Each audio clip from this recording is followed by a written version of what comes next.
At a certain point, I just had a bit of an internal freak out and just thought, I'm making no impression on anyone. Nobody is interested in what I'm doing. I'm not making anyone laugh. So I practically gave him my notice and walked out.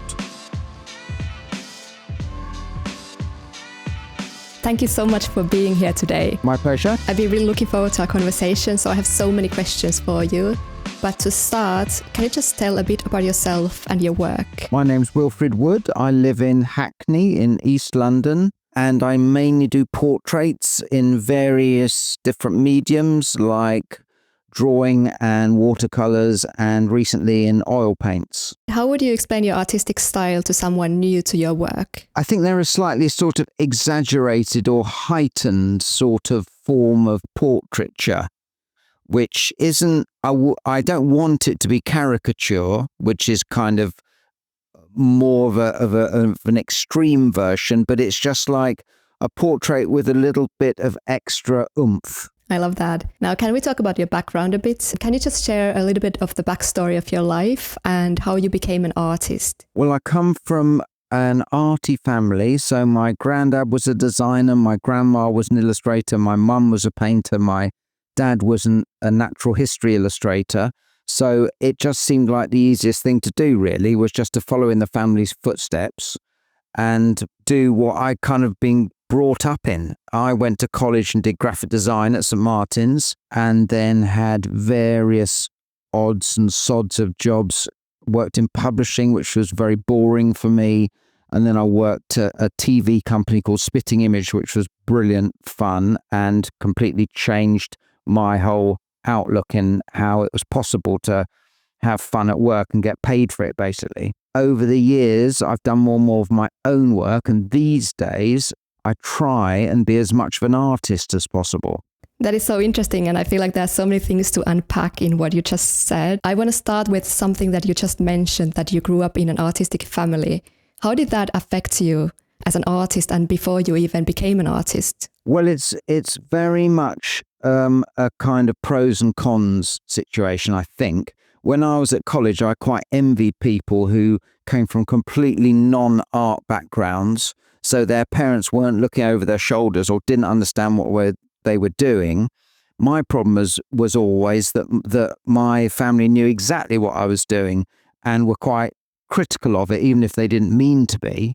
And also, I grew up thinking I knew it all, because I was this little privileged arty boy who was going to be the best at art at school, kind of thing. Well, it was quite easy to be the best at art at school, and then gradually going to foundation course and going to college and everything like that, you gradually find out that you're not the best at all, and that you're actually quite stuffed full of received ideas that aren't really your own. So there's an awful lot to unlearn and to kind of find what actually is important to you, rather than things that you've just assumed.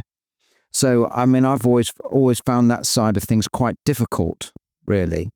And I try and appreciate what my background gave me, but also disassociate myself from it slightly, just in order to not completely work in the family shop, sort of thing. Right. And I'm very curious. I think you just used the word unlearn. So what were the things that you had to unlearn? And can you just talk a little bit more about that? The family that I came from are very English, we're from a certain sort of English tradition that's very sort of suspicious of anything intellectual or pretentious. So it's very sort of straightforward in a way, and direct and matter of fact in a sense, not at all with a kind of European flair or not much glamour. I just, in my own little tiny way, just try to break free of that and maybe be a little bit more kitsch or camp or sort of silly or irreverent in some way. And Spitting Image really helped me with that, the TV program that I worked on, because that was a satirical TV program with lots of politicians and celebrities at the time, and it was all quite sort of what my dad and family would describe as vulgar. So that it was quite nice to be involved with something that was a bit vulgar for a change and kind of annoying to people. What was it like to work at Spitting Image, and what did you learn about your craft while working there? Well, it was an absolute life changer for me. I was walking down Charing Cross Road the other day, and I just suddenly saw my old boss at Spitting Image, who was called Roger Law, who ran it, basically invented it together with someone called Peter Fluck. Anyway, Roger Law was the main person for me. This was just recently, and I walked next to him and I said, "Hello, Roger, you won't remember me," but because there were loads of people working there, he literally wouldn't remember me. But I said, "You're just about the only person I could or would ever say this to, because it's a kind of ridiculous thing to say, but you actually changed my life." Because I'd gone to college and I was pretty repressed and sort of in a bit quite miserable with work. And then I had the boring job, and then Spitting Image came along, and it was just an absolute breath of fresh air. And suddenly I felt like I could, in a sense, be myself or just have lots of fun. And the deadlines and the political content and the piss-taking content all was very enjoyable to be part of. Yeah, I can imagine. And I know that you've said before that when you started working at Spitting Image, for the first time in your life, you realized that work could actually be fun. And for some reason, we have this idea that we have to suffer for our work. So what's your take on where that idea comes from? Well, that's a very good question. I mean, people always talk about the Protestant work ethic, don't they? Which, it is a sort of puritanical view of work. I mean, obviously a lot of work, not art, well, working as an artist, but a lot of work is fairly mundane, boring and all the rest of it. But if you're doing an art subject, what I imagine is the thing to at least aim for is something that is fulfilling artistically, because most people who've gone to art school have got some idea of wanting to do something creatively of their own. Even if they end up working in a sort of design studio doing exactly fulfilling briefs for a client or something like that, they've still probably in the back of their head got a bit of an idea that one day they might like to be a bit of an artist of some sort, or at least do a bit of ceramics or do a bit of drawing or life drawing or something like that. Yeah, definitely. And I actually want to go back to your time in Central St. Martin's. And I'm curious, why did you choose graphic design out of all fields?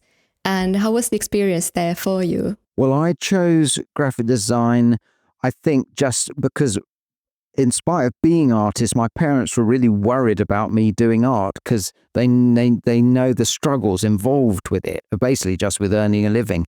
So I wouldn't say to keep them happy. I really like graphic design. I just happened to be crap at it, which I didn't realize at the time. I thought I could do it.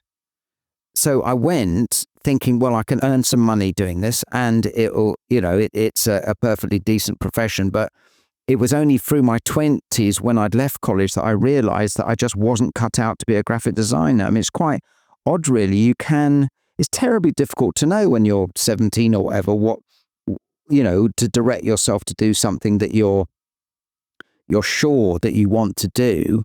So it's almost impossible. So I plumped for that. And there is perhaps such a thing as a sort of talent or inbuilt leaning that everybody has. Not even talent really, but I mean, I just can't do things like typography and layouts, and I just do them incredibly badly. Whereas I can, to a degree, draw and paint and sculpt and kind of do that sort of thing. I can't really invent things. I mainly, nearly all the time, just record what's in front of me in my way, which is another sort of divider between different sorts of artists, I think. I can definitely relate to so many things that you said about having to choose so early in life. And you've also mentioned before having a general angst in your 20s and feeling like you didn't have a permission to be an artist. Can you expand on that? General angst, I think, is always with me. That's just, that's the human condition, but I seem to have it moderately strongly. And it's also quite a good motivator to a degree, as long as it doesn't paralyze you. But the permission to be an artist thing is very interesting. I mean, I think at a certain point, maybe sort of 15 years ago, something like that, I started to think, well, if all these other people called themselves artists, why can't I? I think is almost like that. And thinking it's so hard to define what an artist is anyway. And people sort of think of it as a special thing, but maybe it's not a special thing at all. Maybe it's nothing. You know, anyone can call themselves an artist. So I think I held it in too high esteem as a kind of a term. Maybe it needn't be. Just say, well, I'm just an artist, because it's what I do. I'm not saying I'm a good artist. I'm just saying it's what I do. I get up every day and paint or sculpt or draw or do something like that. So therefore, that's what I've become. That's so interesting, because I was just about to ask you if there was a specific moment when you gave yourself permission to be an artist, and if that moment changed you somehow as a person. The moment or the sort of around the time that I decided that I was going to be as much of an artist as possible was just when I decided that I would like to fulfill my kind of creative side as much as possible. Not just a bit, or hope to, or try this or try that, or spend quarter of the time doing what I wanted to do and 3/4 of the time doing something boring. You know, I wanted to really hone my time and efforts into doing the best work that I am capable of. Michael Haneke, the filmmaker, I read a quote by him that basically said, if you don't go into any creative pursuit wholeheartedly, you are destined to be mediocre. You know, which is pretty tough, but I think basically I can see the truth in that. I mean, it really requires, and very, very serious artists are quite incredibly dedicated and, you know, single-minded about what they do. I'm not that single-minded. I mean, I'm relatively committed, but I mean, there's some real tough ones up there. So if you're going to try and be an artist, you've got to have a bit of that in you. Absolutely. And actually, that makes me think about another question. So do you think that in order to be successful, an artist needs to focus on only one thing? Or is it possible to work in other mediums as well? I think that probably it's just about your attitude, really. You could be and are very amazing and successful artists who do all sorts of completely different things. I think when it's things like what I do, which is very traditional, classic things like watercolors and oil paints and stuff like that, I do think it takes a bit of real time spent working on them to at least start to relax with them as mediums. I'm still trying to use oil paint, and I've been doing it for about 6 months or something, a bit longer. But it's, I mean, I sort of do okay ones and bad ones, and very occasionally do one that I quite like. But you just hope that your hit rate goes up a little bit if you keep doing it for a long time. Not that you get technically fantastic. It's just that you start to think, I'm easy with this stuff that's oil paint. You know, it's not like, because when I started doing it, I was scared of it, and I still am a bit scared of it. The more familiar you become with it, the more nonchalant you get about the material. And then, for me, interesting things can start to happen when you're relaxed with it. Now, looking back at your journey, how do you think your graphic design background has influenced your work? And how did you actually develop your unique style or your artistic voice? Because I studied graphic design, I'm always a bit of a graphic designer, or a bit of, there's always a part of me that is kind of illustration, design, communication, all those sorts of things is definitely in me. It's not, I was never a sort of wild, fine artist experimenting crazily with all sorts of stuff, bringing all sorts of esoteric ideas into it. So I think that is with me forever, whether I like it or not. I mean, obviously, have looked at a lot of artists, and there's stacks of artists that I love and that I do a screenshot of, you know, and keep that sort of thing and use that to say to myself, be brave, come on, do something, try and approach something like that. But in terms of developing a style, I wouldn't even think about it. I'd just get on with it. everyone's got a voice. I do this judging of prison art. So there's all these prisoners from all over the country send in their work. Sometimes a prisoner will send in 3 different works of art that they've done, which are then judged, and then they go into a competition, they win prizes and stuff like that. And I judge a very little part of it, which is the portrait section. There are loads of sections. But anyway, you can see their hand in it. And these aren't trained artists or anyone or people who've tried to think, what is my style? Or at least not much, I imagine. So everyone has naturally got a way that they write, a way that they speak, a way that they walk, a way that they draw, a way that they sing, So I think the thing is just to do it to the point where your way of doing things naturally reveals themselves. But if you're too self-conscious about it, then it feels phony and probably too imitative and all the things you don't want to be. That's so true, but how do you deal with it? I mean, if you end up being self-conscious anyway, how do you work on that? I think that drawing or painting from life, if you go back to nature, someone's face is nature. A horse is nature. The sky is nature. Anything like that. I mean, in terms of like the drawing and painting world, I'd say that would be how I would try and get out of it in a way, because if you've only got yourself and a bit of white paper, you're in a very enclosed environment that probably can only feed off it itself. But as soon as you look out, to other people, say, if you draw tables and chairs, there's a limited sort of emotional connection and impact that can have with you. But if you draw something as vivid as another human being, or try and paint them or video them, if you're a video artist or whatever it is, then there's surely going to come some new element into your work. A simple thing that I always think you can do is just use something else to draw or paint with or create with. Recently, I've been using like really bad brushes that are in a terrible state and that won't go to a neat point or anything, because it stops you from having your own way. It has a mind of its own, and it does all things annoyingly wrong all the time.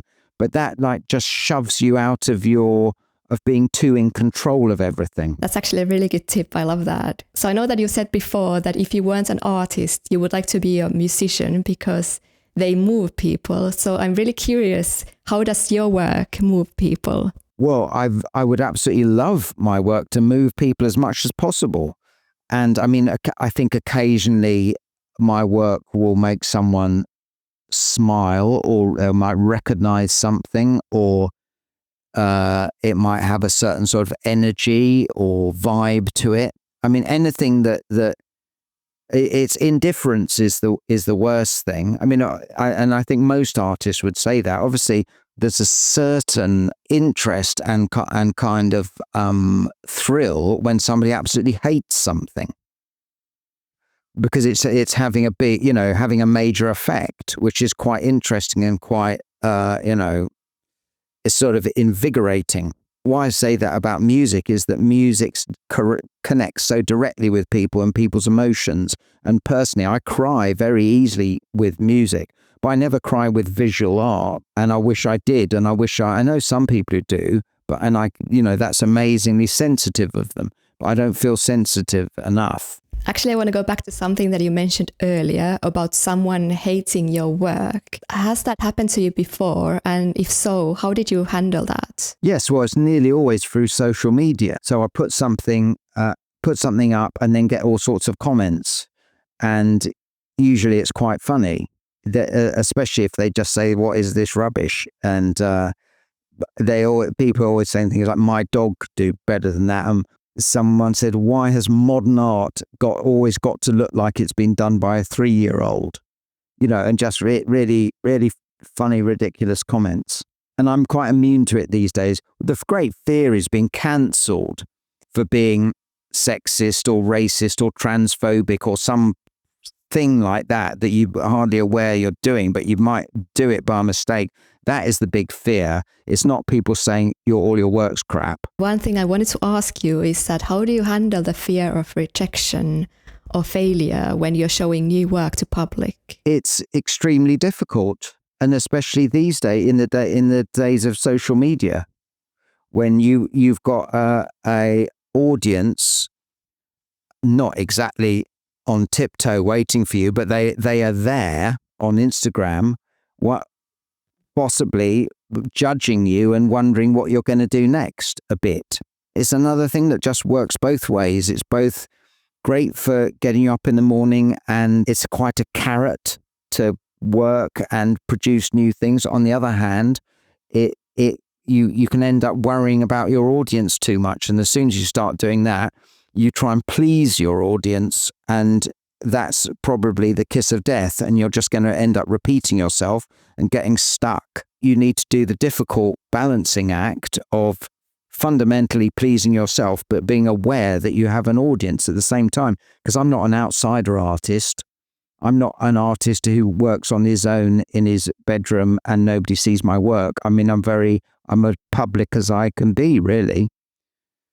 But on the other hand, hopefully not just producing endless fodder, which is exactly the same as what people have already liked. So how do you balance between those two things? I think probably by just working quite a lot. You know, say you spend a day drawing or painting or creating something. By the end of the day, you're probably pretty fed up and a bit tired, and you start to lose the sort of worry about what's everybody else going to think, because you're kind of a bit of the sort of fuck it stage, really. Also with life drawing and things like that, you know, the first few drawings you do are normally bad and stiff, and you keep doing it long enough, and eventually you start going, oh God, not another 10-minute pose.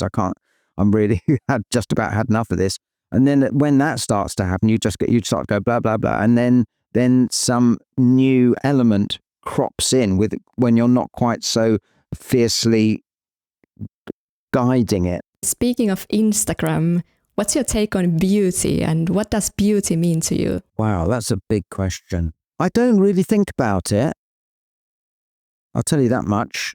Do you know the art critic called Jerry Saltz? I think he wasn't talking about beauty exactly, but I think he was talking about whether things are good or bad in terms of art. And he said something like, don't think what's good and what's bad.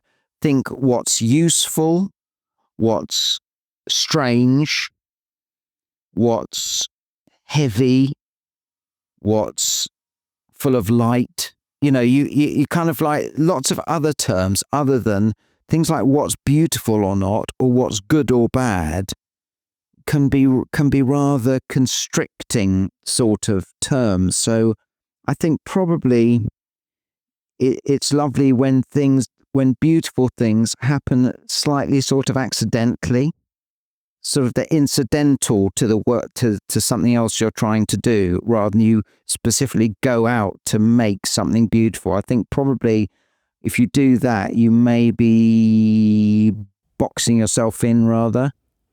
Right.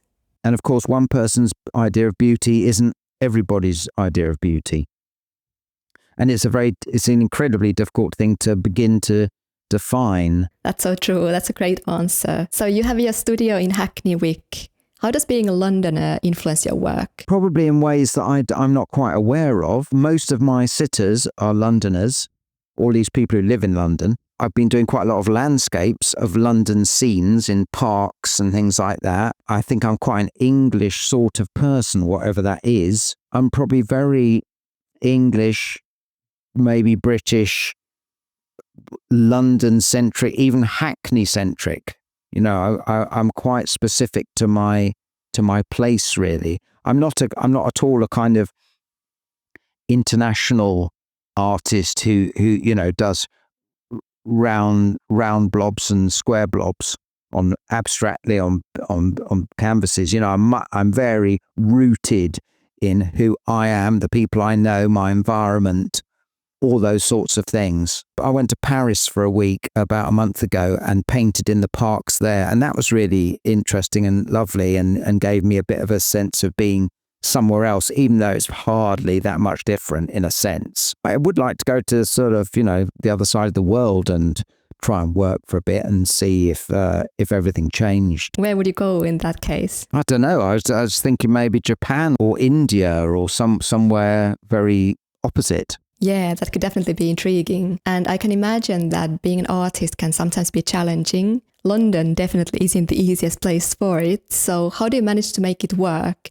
And what's your take on the whole starving artist idea? I don't know what to say about the starving artist. I don't think there's anything wrong from earning money from your work as an artist, and I aim to sell things as much as I can.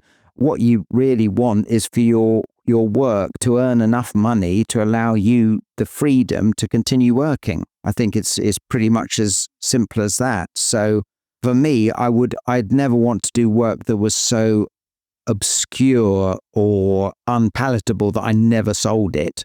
On the other hand, you don't want to be just a commercial factory. So it's another sort of bit of this and bit of that. I mean, the work I naturally want to do is relatively acceptable sort of work.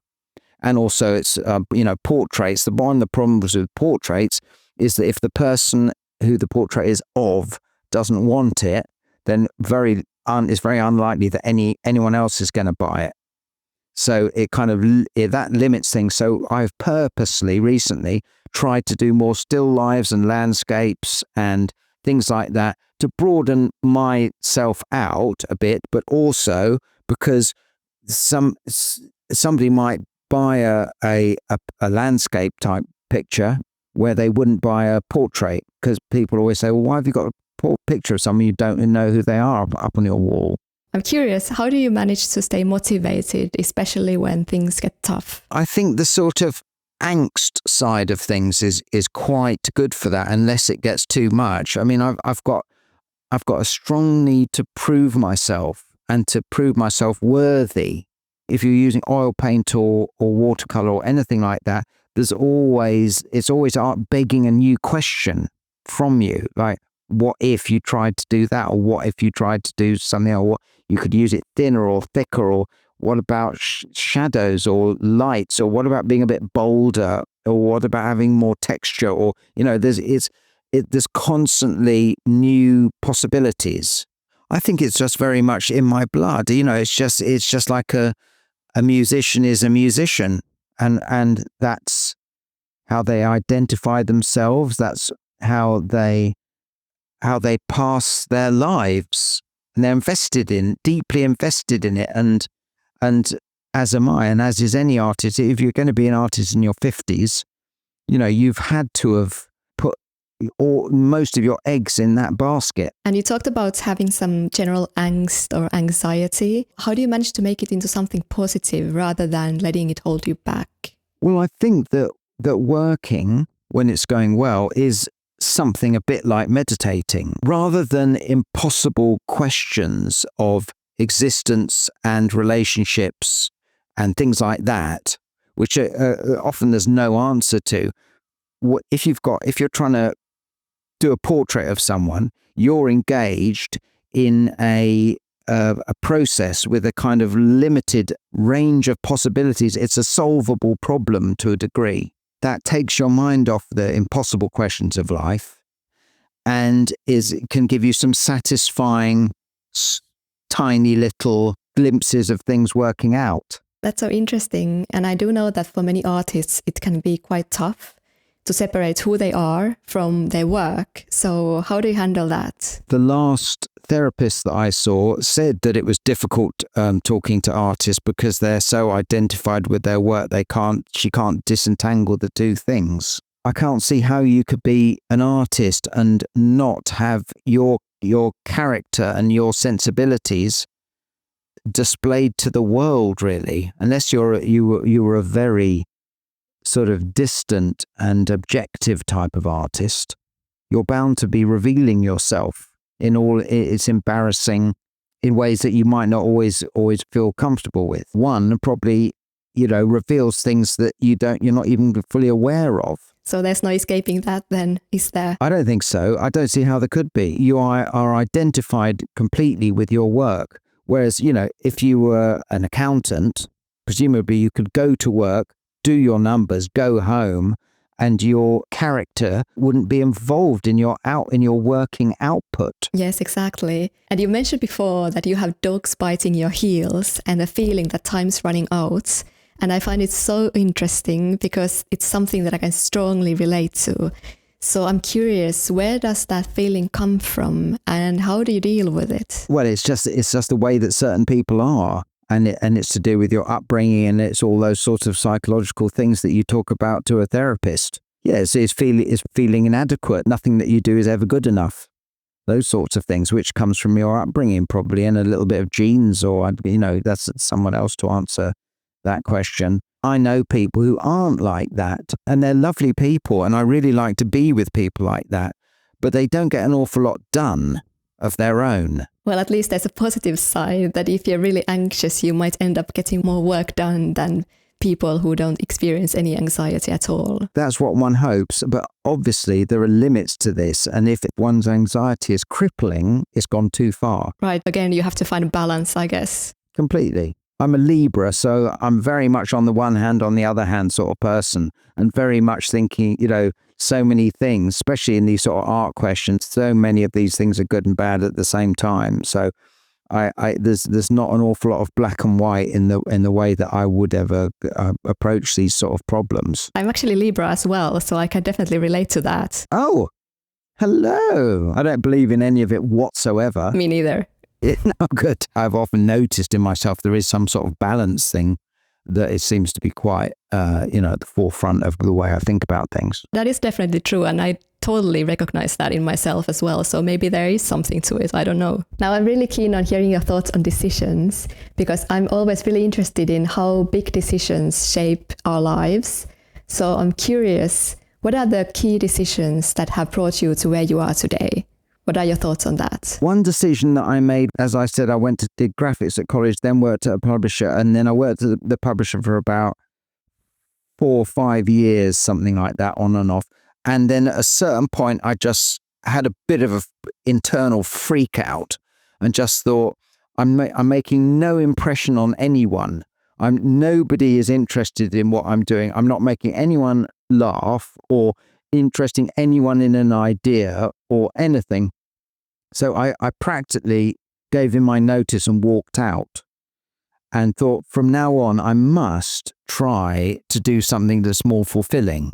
And then a bit later, Spitting Image came along. But I do think that if something very much feels wrong, it needs changing. That was a big snapping point in my life. And then about 5 years after that, when I was around about 30, I decided to get a studio.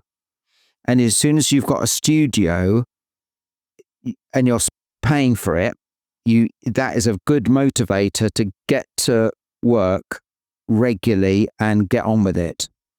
So I'd say giving up my boring publishing job and getting a studio were two pretty key things in my path to becoming an artist. How much do you think we actually have control over our own paths? Do you think it's more about the decisions we make, or is it just pure luck? Well, the idea of determinism makes a lot of sense to me, which is basically that everything started from the Big Bang and everything is the result of everything else. And we have absolutely zero free will or decision-making capacity whatsoever, which is an awful thought, and it's not how we live our lives at all, but that makes a kind of sense to me. In a normal sort of way people talk about it, it's a massive lot of luck combined with having the clarity of vision and the foresight to actually take the reins and take control of where you want to go. Some people are just more passive than others, and other people make a big effort to create this sort of life and world that they want around them, don't they? Exactly. And I love that you mentioned free will, So I'm really curious to hear, do you really think that people don't have any free will at all? It's really just far too complicated for someone like me to almost have an opinion about what I meant about determinism. It makes a sort of a sense to me. I'm doing this podcast now because I met you when we were doing talks together, didn't we? When we met about, 6-7 years ago or something like that. I think it was actually just 3 years ago, but it feels like 6 or 7 years ago for sure. 3 years ago that I met you? Yeah, it was 21 in We Love Graphic Design Festival in Denmark. Wow, it seems so much longer ago than that. But anyway, yeah, you can see that how everything is the result of everything else. And even on an atomic level, one atom bashes into another atom, which bashes into another atom. Everything in the entire universe was set off from the Big Bang, and one thing follows another, inevitably everywhere. In other words, there's no stopping what is happening at all, and we're just part of it. But we're in this extraordinary position of being conscious, so that we look out and view the world around us.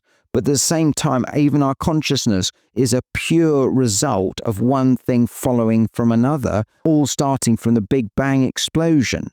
The key thing is that we act as if we have free will. We have to act as if we have free will. Otherwise, no one's responsible for anything. Nobody goes to prison. Nobody's done the wrong thing or the right thing, because everything is inevitable. So you can't think like that. So you have to believe that you've got free will, and you've got some sort of control over your own destiny. But I think that in a real sense, it may be a kind of an illusion. That's such a good answer, and I think you're completely right. And I love how we're getting really philosophical here. In a very amateur way. I hardly know what I'm talking about, but I might as well just mention it. And if anyone's interested, they can look it up properly, and to people who know what they're talking about. Now, speaking of decisions and destiny, your partner Theo has been a recurring subject in your sketches. So how has meeting him influenced your journey as an artist? He's been absolutely fantastic and key to everything. So I met him about 6-7 years ago, and he was my model, and he's a wonderful model, and he still is. And I painted him this morning twice, once in the bath and once in bed. And he's a very willing model. He's been my kind of experimental canvas. So when I've been trying oil paints or trying to use watercolors or whatever my new medium was, or working in a new way, he's there and he's available, and I can draw him, and I love drawing him. So he's been a fantastic help. In my case, he's been vital. There was actually a really lovely story about you in the New York Times. And I also listened to the podcast, I believe it was called This Is Love, about your relationship. And I really enjoyed both of them. Theo's quite a shy sort of person, so it was very surprising that all that became, a tiny bit kind of like not public, but you could anyone who wanted to could listen to it. It was really that a friend of his made this little video of me drawing Theo, which I didn't think anything of, and it ended up on the New York Times sort of video list of some sort. So lots of people saw it. And people liked it, to my great surprise. And then, we were interviewed for this podcast, which is quite a big podcast, I think. That was just a very funny byproduct of having Theo as my model. Yeah, that's amazing. And on a related note, what does success mean to you, and what makes life meaningful to you? I think success is kind of an unattainable thing, really. All you have is the thing you're working on and the hope of doing something good. Obviously, you'll never achieve it. You're always going to die disappointed. I expect Picasso died disappointed. The most amazing artist you could ever think of, but they're never going to kind of get there. I think it's just a matter of constant incremental steps, hopefully. I read this thing that said on a huge scale, life is meaningless. Such an optimist. In other words, God doesn't exist and the universe doesn't care about us. And we don't understand what's going on, why we're here, or anything really meaningful. We just don't know what the hell's going on. On a mini level, That's on a macro level. On a mini level, life is absolutely full of meaning. Our friends are marvelous. Our work is interesting. Nature is extraordinary and beautiful. Music is moving and lovely. Food is delicious. On our own mini lives level, it's packed with meaning. So basically, you just have to think of the wonderful things, small things in your own life, and that it's going to be over very soon. So you might as well enjoy it and make the most of it. If you were on your deathbed looking back, what would you want to have achieved to avoid any regrets? I don't know about that. Loads of people always say things like they wish they'd spent more time with their family and stuff like that. I don't have a family, so that's not going to be a regret. I think I've worked reasonably well and fairly hard enough. After a party, I'm full of regrets. After a day with friends, I'm usually full of regrets, like the stupid things I said or how boring I was or how annoying. Any number of things like that, I'll be full of those sorts of regrets. But I think on a life scale, I don't see any big jumping up regrets coming towards me. I may be wrong about that. Don't know how I would feel on my deathbed. Well, that's really great if you feel that you don't have any regrets. I mean, I guess that's life well lived, right? It sounds ridiculous to say that. I'm sure I'll be absolutely stuffed full of regrets. I regret not being able to relax and being anxious. I regret that, but I really don't know what I can do about that. Yeah, I totally understand what you mean. It's out of your control, I guess. To a degree, I've done everything I can to, relax and try and enjoy life. Well, I think that's a great note to end on. And I'm afraid we're almost out of time. But before we wrap up, what's one key takeaway that you would like our listeners to take away from today's conversation? I suppose it's not to think about things too much and just get on with it if you're trying to do creative things or be an artist. That's a perfect answer. And where can people find more about you and your work online? Probably Instagram, where I'm called Wilfrid Wood Sculptor. I will definitely add all those links in the show notes. Thank you, Wilfrid, so much for your time. I really enjoyed our conversation today. Great. It was lovely seeing you again, Sofia. Thank you.